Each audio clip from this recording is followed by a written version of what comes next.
हे आंदोलन जनतेचं आंदोलन आहे आणि वागळशेठमध्ये गोरगरीब वस्ती असून त्या वस्तीच्या आरोग्याला धोका झालेला आहे। त्यामुळे आम्ही महापालिका प्रशासनाला वारंवार आदरणीय केळकर साहेब यांनी पत्रव्यवहार करून सुद्धा काल त्यांना खोटं रायटिंगमध्ये उत्तर दिले।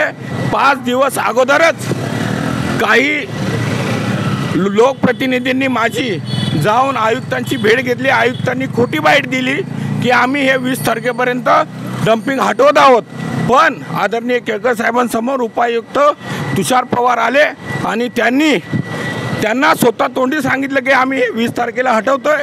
80 एकर जमीन पडगा येथे घेतली।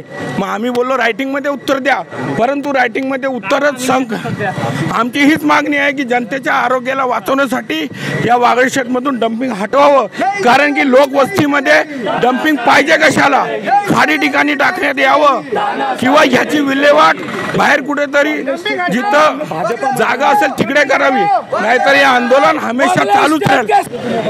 ठाकरे गटाकडून अनेक वर्षांपासून मागणी करण्यात आलेली आहे। तुम्ही देखील मध्यंतरी आंदोलन केलं होतं, आता आज क्रांतिदिन निमित्त तुम्ही आंदोलन करत होता। जवळजवळ गेल्या 3 वर्षापासून आम्ही ठाकरे गटाच्या वतीने या ठिकाणचं डम्पिंग हटलं पाहिजे, काय अवस्था तुम्ही बघता येते।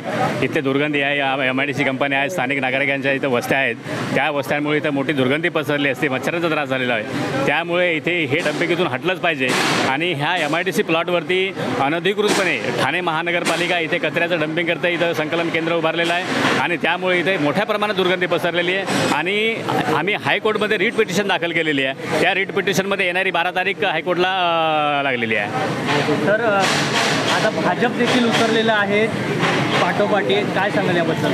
असं रीट पिटिशन दाखल केल्यामुळे ठाणे महानगरपालिकेला हे बंदच करावं लागेल, त्यामुळे हा मेसेज त्यांना पसरला कदाचित असेल, त्यामुळे ते मैदानात उतरले असतील आणि श्रेय घेण्याचा प्रयत्न करत असतील।